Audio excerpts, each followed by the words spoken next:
Hello दोस्तों, सभी को नमस्ते प्रणाम। मैं आपकी सिस्टर बिंदु मौर्य स्वागत करती हूँ अपने यूट्यूब चैनल पे। आप सभी दर्शक भाई बहन का एक छोटा सा और बहुत ही प्यारा चुटकुला कजरी गीत लेके आई हूँ। कैसा लगेगा जरूर आप लोग कमेंट करके बताइएगा। अपने निदिया का कई नवा दवाई पिया के तो हई जगाई पिया ना। अपने निदिया का कई गला दवाई पिया के तो हई जगाई पिया ना। एक त गोदी में गदेला दूसरे सासू का झमेला। एक त गोदी में गदेला दूसरे सासू का झमेला। तीसर के तो है चाहवा बनाई पिया कई गला दवाई पिया ना। तीसरे चाहवा के रोज रोज बनाई पिया कई गला दवाई पिया ना।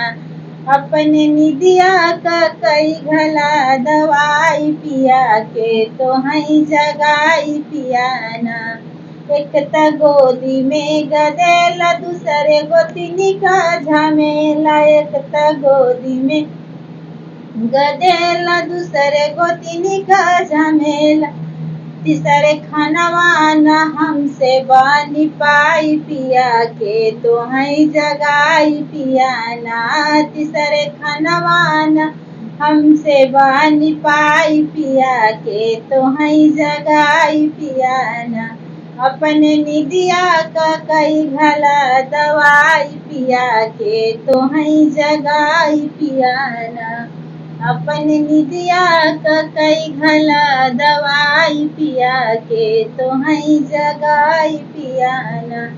एक त गोदी में गदेला दूसरी ननदी का झमेला। एक त गोदी में गदेला दूसरे ननदी का झमेला। तीसरे 4 बजे भोर में बतियाई पिया के तो है जगाई पिया ना। तीसरे 4 बजे भोर में बतियाव पिया के तो है जगाव पिया ना। अपने निदिया का कई घला दवाई पिया के तो है जगाई पिया ना। अपने निदिया का कई घला दवाई पिया के तो है जगाई पिया।